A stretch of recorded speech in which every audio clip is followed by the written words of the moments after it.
Hello दोस्तों, welcome back to my channel. Oh yes limitless. So कैसे हैं आप लोग? यहाँ तो बहुत ठंड पड़ गई है माल्टा में। आपके वहाँ पे विंटर्स कैसे हैं? गर्मी है या ठंड है? जल्दी से आप लोग अपने कमेंट्स पे बता दीजिए। आज बहुत ही इम्पोर्टेंट कुछ टॉपिक्स पे डिस्कस करने वाली हूँ। दो जो मेरे मेन टॉपिक्स रहेंगे वो है माल्टा आने के लिए अगर आप किसी दूसरी कंट्री में ट्रैवल कर रहे हैं या आप टूरिस्ट वीजा पे आ रहे हैं तो यहाँ आकर आपका वीजा चेंज हो सकता है कि नहीं। और दूसरा टॉपिक ये है कि माल्टा ने रिसेंटली बहुत सारे एप्लीकेशंस रिजेक्ट किए हैं और वो अभी भी रिजेक्ट कर रहे हैं, तो ऐसा क्यों हो रहा है, तो उस बारे में मैं आप लोगों से थोड़ा डिटेल में आज डिस्कस करूंगी। दोस्तों शुरू करते हैं। आप लोग किसी भी शेंगेन कंट्री में आप ट्रैवल कर रहे हैं या नहीं, या non Schengen country but EU countries है, या फिर ईस्टर्न यूरोपियन रीजन जो कि ईयू के अंडर में भी नहीं आता है, उन कंट्रीज में अगर आप टूरिस्ट वीजा पे गए हैं या वहां पे आपका वर्क वीजा चल रहा है और वहां से आप माल्टा ट्रैवल करके वर्क वीजा में चेंज कर सकते हैं कि नहीं। पहली बात तो मैंने पुराने वीडियोस में मैंने जरूर ऐसा बोला है,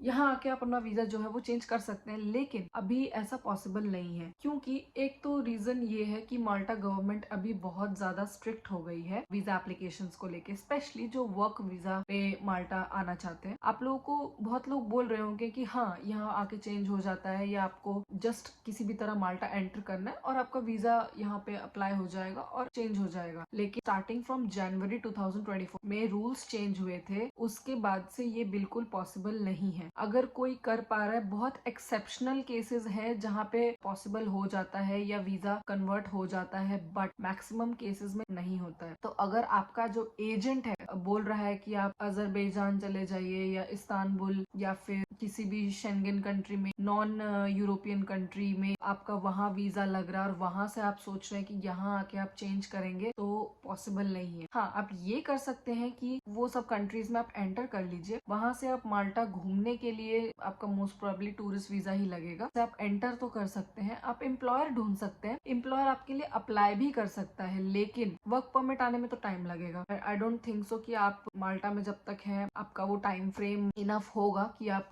स्टे कर सके, तो डेफिनेटली आपको कंट्री एग्जिट करना ही पड़ेगा। तो जब आप कंट्री एग्जिट कर लेंगे उसके बाद आपको दोबारा से जो भी आपका होम कंट्री है वहां से प्रॉपर फॉर्मेलिटीज होता है, वीएफएस जाके अप्लाई करना एंड ऑल दैट, वो सब करना पड़ेगा। ऐसे स्कैम्स में बिल्कुल मत जाइए जहाँ पे आपको एजेंट्स लोग बोल रहे हैं कि आप लोग इस कंट्री ट्रैवल कर लीजिए और यहाँ से हम आपका इजिली वीजा करा देंगे। और काफी लोग मेरे से पूछते हैं कि वीएफएस का फीस कितना है या वर्क परमिट का फीस कितना है, तो उसके लिए एक छोटा सा अपडेट दे देती हूँ मैं। फिलहाल आईडी माल्टा में अगर आप लोग अपना वर्क परमिट अप्लाई कर रहे हैं तो उसका फीस 300 यूरोज है। एडिशनल आपका स्किल कार्ड वगैरह के लिए लग सकता है, बट मेन जो आपका एप्लीकेशन होगा वर्क परमिट के लिए अप्लाई, वो आपका 300 है। जो वीएफएस का फी है वो आपका कंट्री टू कंट्री डिफर करता है, तो मैं आप लोग को सजेस्ट करूंगी रिस्पेक्टिव वेबसाइट को फॉलो करिए। वहाँ पे सब कुछ वो लोग आपको मेंशन करते हैं, फीस से लेके चेकलिस्ट से लेके कौन कौन सा डॉक्यूमेंट्स की रिक्वायरमेंट है। मेरा सजेशन डेफिनेटली ये है कि एटलीस्ट नहीं भी तो एक दिन पहले जब आपका वीएफएस का अपॉइंटमेंट है तब भी आप एक बारी चेकलिस्ट वेबसाइट से चेक कर लीजिए, क्योंकि वो लोग कॉन्स्टेंटली अपडेट करते रहते हैं। लास्ट मिनट आपके लिए हैसल नहीं होगा। आइए बढ़ते हैं नेक्स्ट टॉपिक पे कि माल्टा में वीजा रिजेक्ट क्यों हो रहे हैं। सबसे पहले तो बहुत लोग ये बात सुन भी रहे होंगे क्योंकि माल्टा गवर्नमेंट अभी बहुत ज्यादा स्ट्रिक्ट हो गई है। दूसरी चीज ये है कि माल्टा अभी बहुत ओवर पॉपुलेटेड हो गया है सारे सेक्टर्स में, स्पेशली माल्टीज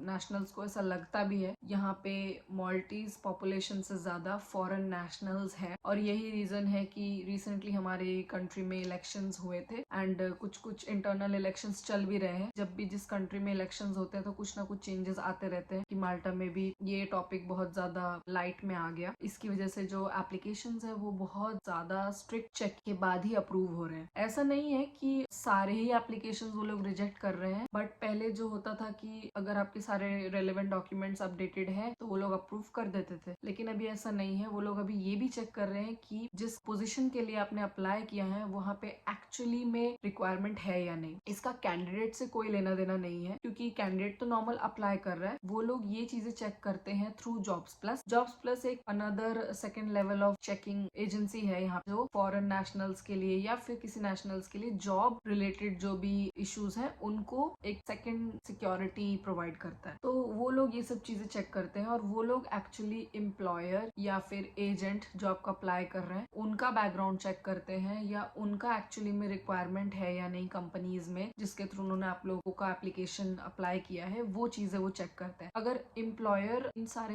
क्राइटेरियाज में खरा नहीं उतरता है देन वो लोग ये रिजेक्ट कर देते हैं। और ये बहुत ही इंटरनल और बहुत ही रिस्ट्रिक्टेड इन्फॉर्मेशन है जो कि वो लोग कभी डिस्क्लोज भी नहीं करेंगे। तो जब आपका वो लोग फाइल रिजेक्ट करते हैं तो मोस्टली वो लोग यही मेंशन करते हैं कि आइदर आपका रेजिडेंशियल प्रूफ वैलिड नहीं है या फिर आपका एक्सपेंसेस मैनेज करने के लिए आपके पास इनफ रिसोर्सेज नहीं है। बट इंटरनली रीजन यही है कि वो लोग एम्प्लॉयर्स को कांटेक्ट करते हैं और जब वहां से उनको अप्रोप्रिएट आंसर नहीं मिलता है तो उस बेसिस पे वो लोग रिजेक्ट कर देते हैं। सबसे ज्यादा जो हॉस्पिटैलिटी सेक्टर है और टूरिज्म सेक्टर है वो इस चीज में इफेक्ट हुआ है। जो लोग एजेंट के थ्रू या एजेंसी से अप्लाई कर रहे थे मैक्सिमम एप्लीकेशंस वहां पे ही रिजेक्ट हुए क्योंकि माल्टा गवर्नमेंट ने ये भी डिसाइड किया है कि अभी फिलहाल तो जब तक इलेक्शन का ये माहौल है तब तक सिचुएशन ऐसा ही रहेगा। जिनका रिजेक्ट हुआ है हाल ही में या फिर आप लोगों ने अप्लाई किया हुआ है, घबराने वाली कोई बात नहीं है। अगर आपका रिजेक्ट हो चुका है तो मैं आपको सजेस्ट करूंगी कि आप लोग एटलीस्ट 6 मंथ्स वेट करिए क्योंकि 6 मंथ्स का कूलिंग पीरियड होता है। इस बीच अगर आप किसी दूसरी शेंगन कंट्री में भी अप्लाई करेंगे ना तो भी आपका रिजेक्ट होगा क्योंकि जो आपका बैक हिस्ट्री है वो आपका रिफ्लेक्ट होता है पासपोर्ट में। तो किसी कंट्री से रिजेक्शन आया है तो आगे वाला कंट्री भी सोचता है आपको वीजा दे या ना दे। कि आप लोग एटलीस्ट 6 मंथ्स वेट करिए और उसके बाद आप फिर अप्लाई करिए। माल्टा नहीं, किसी और कंट्री में भी। और हाँ, अभी क्योंकि माल्टा गवर्नमेंट आने वाले दिनों में भी बहुत स्ट्रिक्ट होने वाला है और अभी वो लोग सब डॉक्यूमेंट्स बहुत ज्यादा चेक कर रहे हैं, तो आप लोग एटलीस्ट मेक श्योर करिए कि जो आपके डॉक्यूमेंट्स आपको एम्प्लॉयर प्रोवाइड कर रहा है या आप जो दे रहे हैं वो 100% ऑथेंटिक हो, कोई फेक डॉक्यूमेंट्स ना हो और उनकी वेबसाइट पे जो चेकलिस्ट है उस चेकलिस्ट के अकॉर्डिंग ही सारे डॉक्यूमेंट्स हैं। कोशिश करिए कि आप लोग जो